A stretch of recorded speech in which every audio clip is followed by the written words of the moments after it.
နောက်တော့ရုပ်ရှင်တွေထဲမှာလူသားတွေကဖန်ပြိုထဲမှာနှစ်တန်းပေါင်းများစွာအိပ်ပျော်နေပြီးမှအနာဂတ်မှာပြန်ပြီးတော့နိုးလာတာမျိုးတွေအဲ့လိုမျိုးတွေကြည်ဘူးကြပါမှာ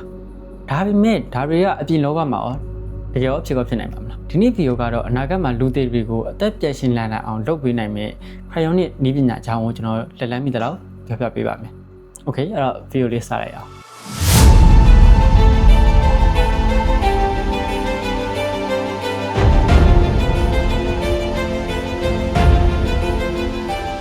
အဲ့တော့ Cryonic ဆိုတာဘာလဲလို့မေးရင်တည်ဆုံးသွားတဲ့ခန္ဓာကိုယ်တွေကိုအတော်လေးအေးတဲ့အပူချိန်အောက်မှာအရှိန်အကြာကြီးအကန့်အသတ်မရှိသိမ်းဆည်းထားနိုင်တဲ့နည်းပညာတစ်ခုပါရည်ရွယ်ချက်ကတော့ရှင်းပါတယ်အခုခေတ်ဆေးပညာရေးနဲ့နည်းပညာရေးမကူတာပေးနိုင်တဲ့ယောဂတွေကိုဒီအနာဂတ်ရောက်မှဆေးပညာနဲ့သိပ္ပံပညာချင်းအစမနဲ့တိုးတက်လာတဲ့အချိန်ရောက်မှကုသပြီးတော့လူတွေတွေကိုအသက်ပြန်ရှင်လာနိုင်အောင်လုပ်ပေးနိုင်မယ်ဆိုတဲ့ဒီရည်ရွယ်ချက်နဲ့ဒီနည်းပညာကိုဖန်တီးခဲ့တာပါအဲ့တော့ဒီနည်းပညာကဘယ်လိုမျိုးအလုပ်လုပ်လဲဆိုတာကိုမပြောခင်မှာအမေရိကန်ကဆေးပညာရှင်ပါမောက္ခဒေါက်တာဂျိမ်းဘတ်ဖို့ရဲ့အကြောင်းကိုအနေနဲ့သိထားဖို့လိုပါမယ်သူကတော့တခြားလူမဟုတ်ပါဘူးဒီ Cryonic နည်းပညာထဲမှာပထမဆုံးအေးခံခဲ့တဲ့အေးခံလူသားပါဒီဘေးက1969ခုနှစ်ဇန်နဝါရီလ12ရက်နေ့မှာကြောက်ကက်ကင်ဆာရောဂါနဲ့တည်ဆုံသွားခဲ့ရပါသူကဘာဖြစ်လို့ပထမဆုံးကမ္ဘာအေးခံလူသားဖြစ်နေရတာလဲဆိုတော့သူ့ရဲ့ဒီကြောက်ကက်ယောဂါကအဒီခေတ်ဆေးပညာတွေကမကူတာပေးနိုင်အောင်ဆိုတာကိုသူကရန်သိနေလို့ပါဒါပေမဲ့အနာဂတ်မှာအလွန်အဆမတန်တိုးတက်လာမဲ့သိပ္ပံပညာနဲ့ဆေးပညာတွေကသူ့ရဲ့ကြောက်ကက်ယောဂါကိုကူတာနိုင်ပြီးတော့သူကအသက်ပြန်ရှင်လာနိုင်မယ်ဆိုရဲမျှော်လင့်ချက်နဲ့ဒီ Cryonic နည်းပညာတွေမှာအေးခံခဲ့တာပါအခုအချိန်ဒီသူ့ရဲ့ခန္ဓာကိုယ်ကိုအမေရိကန်မှာရှိတဲ့ Eka Life Extending Foundation မှာအေးခံတင်ဆက်ထားတော့ပါ။ Okay အဲ့တော့ဆွမ်းနာကျွန်တော်ပြောတဲ့ Cryonic နည်းပညာကတကယ်တမ်းဘယ်လိုမျိုးအလုပ်လုပ်လဲဆိုတာကိုဆက်ပြီးတော့ပြောပြပေးပါမယ်။အဲ့တော့ဒီနည်းပညာကဘယ်လိုမျိုးအလုပ်လုပ်လဲဆိုတော့လူတစ်ယောက်ကတည်ဆုံသွားပြီလို့ဆရာဝန်ကအတည်ပြုပြီးလိုက်တာနဲ့ဒီလူရဲ့ခန္ဓာကိုယ်ကိုမပြတ်စည်းသွားအောင်ဒီခန္ဓာကိုယ်ရဲ့အပူချိန်ကိုအနည်းဆုံးလျှော့ချပေးရပါတယ်။အရေးကြီးဆုံးအဆင့်ကတော့ခန္ဓာကိုယ်ထဲမှာရှိတဲ့သွေးတွေအကုန်လုံးဖောက်ထုတ်ပြီးတော့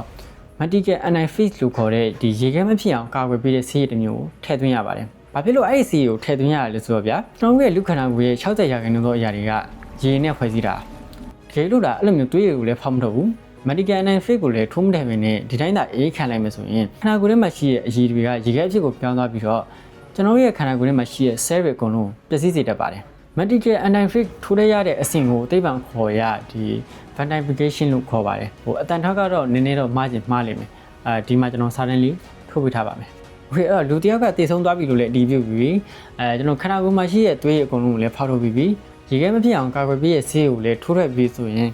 လူတစ်ယောက်ရဲ့ခန္ဓာကိုယ်ကိုအလွန်အေးခဲတဲ့အနှုတ်196ဒီဂရီဆဲလ်စီယပ်ရှိတဲ့ liquid nitrogen အိုးကြီးထဲမှာစောက်တိုးထားပြီးတော့တင်ထားရပါတယ်။ဒီ liquid nitrogen အိုးတွေဆိုတာလည်းအလူမီနီယမ်နေနဲ့လုပ်ထားတာပါဒီအိုးတွေရဲ့အားသာချက်ကတော့ဒီကောင်ကိုအေးပေးဖို့ဆိုပြီးတော့လျှက်စစ်လုံးဝမလို့တာပါဘာဖြစ်လဲဆိုတော့ဒီအိုးထဲမှာထည့်ထားတဲ့ဒီ liquid nitrogen ကြောင့်ပါ liquid nitrogen ရဲ့သဘာဝကဒီအနှုတ်196ဒီဂရီဆဲလ်စီယပ်ထိအေးတာမလို့လျှက်စစ်ကူလုံးဝမလို့တာပါဟုတ်ဒါပေမဲ့ကုံသွားရင်တော့ပြန်ပြီးတော့ဖြည့်ပေးရတာပေါ့။ပြီးတော့ဒီခန္ဓာကိုယ်ကိုဘာလို့ဇောက်ထိုးကြီးထားတာလဲဆိုတော့ဒီ liquid nitrogen တွေကအငွေ့ပြန်တယ်လေ။အငွေ့ပြန်ရင်ရေကတဖြည်းဖြည်းလျော့သွားမှာ။အဲ့လိုမျိုးလျော့သွားရင်အရေးကြီးဆုံးအစိပ်ပိုင်းဖြစ်တဲ့အုံနောက်ကိုအများနဲ့အေးနေအောင်လုပ်ပါ။သိပ္ပံသဘောအရလူတွေကတည်ဆုံသွားတဲ့ခါကျရင်တကယ်တည်သွားတာမဟုတ်ဘဲနဲ့ခန္ဓာကိုယ်အတွင်းမှာရှိတဲ့ cell တွေနဲ့ဇီဝဖြစ်စဉ်တွေကဆက်လက်အသက်ရှင်နေသေးရလို့သိရပါတယ်။ဒါပေမဲ့အခုချိန်ဒီ Cryonic ထဲကနေပြီးတော့အသက်ပြန်ရှင်လာနိုင်တဲ့သူတစုံတဦးမှမရှိသေးပါဘူး။တော့ခုကြည့်နေလူတွေရောဘယ်လိုထင်လဲအနာဂတ်မှာဆေးပညာနဲ့သိပ္ပံပညာတွေကအတော်လေးတိုးတက်လာပြီးတော့ဒီလူသေးတွေကိုအသက်ပြန်ရှင်နိုင်လာအောင်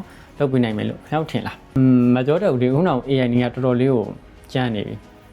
ဒူသားတစ်ပိုင်းဆေးရုံတစ်ပိုင်းနေဖြစ်နေဘယ်လိုမျိုးလုပ်မလဲပေါ့နော်